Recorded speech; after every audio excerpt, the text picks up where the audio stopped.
Eto na nga mga chong, marami tayong basketball updates. Rivalry ng Meralco at Ginebra matutuloy sa quarterfinals. At gaano nga ba katotoo napapalitan ni Myles Powell si Justin Brownlee sa Barangay Ginebra matapos mabigo ng Barangay Ginebra kagabi kontra NLEX Road Warriors? Ay double black ay ngayong nangyari sa kupunan ni Coach Tim Cone dahil talo na ang kanyang kupunan, tinamaan pa ng injury si Justin Brownlee. Kaya naman may mga kumakalat nga ngayong balita na hindi raw makakapaglaro si Justin Brownlee sa paparting na PBA playoffs at papalitan nitong former Bay Area import na si Myles Powell. Napakaraming ang Facebook page ang nagpost niyan, kaya naman marami yung napapaniwala na si Myles Powell yung papalit kay JB. Pero gaano nga ba katotoo ang balitang kumakalat na yan? Ayon sa ating mga trusted source ay pahinga lang yung kinakailangan nitong si Justin Brownlee dahil cramps o pulikat lang naman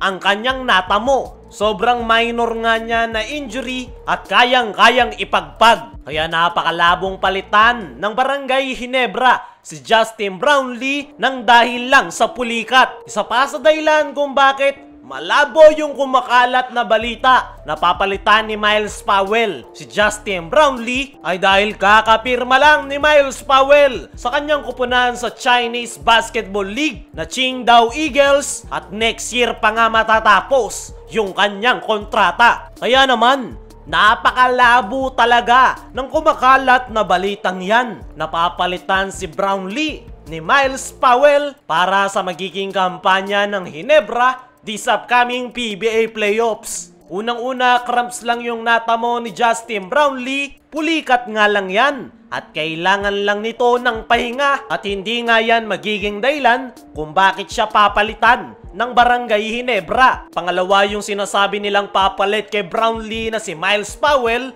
ay kakapirma lang sa Chinese Basketball League nitong mga nakalipas na araw. Kaya naman, masasabi natin na walang katotohanan yung kumakalat na balita na papalitan ni Myles Powell si Justin Brownlee para maglaro this upcoming PBA playoffs. At si Brownlee pa rin ang import ng Barangay Ginebra at walang ang balak ang Ginebra management, lalong-lalo na si Coach Tim, na palitan ang kanilang resident import. Dumako tayo dito sa kabilang balita. Rivalry ng Meralco at Ginebra matutuloy sa quarterfinals. Matapos matalo ng Barangay Ginebra kagabi kontra NLEX Road Warriors, ay kumpirmado na nga na Barangay Ginebra at Meralco Bolts ang magtatapat sa best of 5 quarterfinals. At alam naman natin yung history ng dalawang kupunan na yan.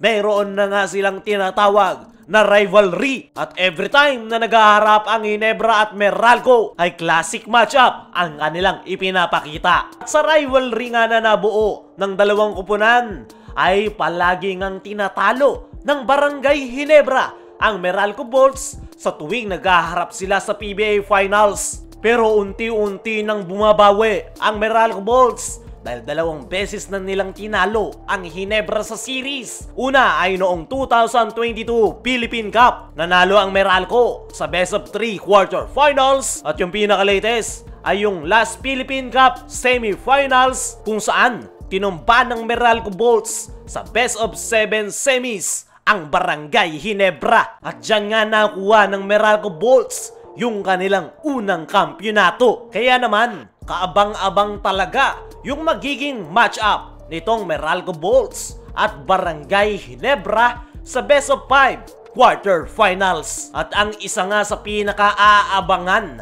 ng mga fans ay ang magiging bakbakan nitong si Justin Brownlee at Allen Durham. Ito nga yung kauna-unahang pagkakataon na muling maghaharap itong si Justin Brownlee at Allen Durham dahil matagal-tagal na nga yung huli nilang matchup, which is pre-pandemic era pa. At ngayon na nagbalik na itong si Allen Durham para sa Meralco Bolts ay mas lalo ngang uminit yung rivalry ng dalawang kupunan dahil alam naman natin kung ano yung mga nagawa nitong si Allen Durham at Justin Brownlee every time na naghaharap sila sa series. Kaya naman, expected talaga na magiging classic ang matchup ng Barangay Ginebra at Meralco Bolts sa Best of 5 quarterfinal series. At ayon nga sa naging latest interview nitong si Coach Tim Cone ay hindi nga raw magiging madali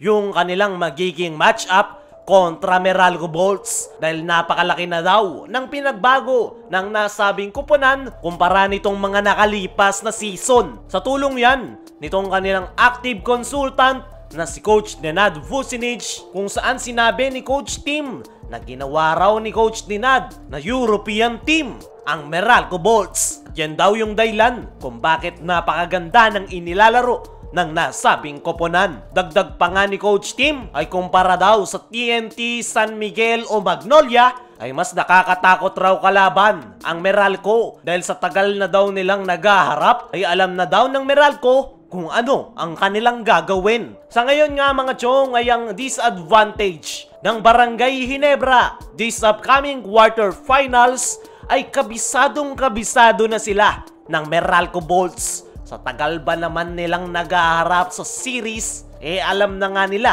kung papaano ika-counter yung triangle offense ni Coach Tim Cone at nagawa na nila yan noong huli nilang pagharap sa series kung saan tinalo nila ang Ginebra. Isa pa sa disadvantage ng Ginebra ay kulang na kulang sila sa front court position. Tanging si Japet Aguilar lang yung sinasandala ni Coach Tim sa loob ng painted area. Pero kung titingnan mo, itong Meralco Bolts ay napakarami nga nilang big man, tapos yung laro pa ni Allen Durham ay sa ilalim. Kaya naman, yan nga yung magiging possible na problema ng Ginebra once na magsimula na ang quarterfinals kontra Meralco Bolts. At ang problema nga na yan ang sinusubukang solusyonan ni Coach Tim sa kanilang team practice.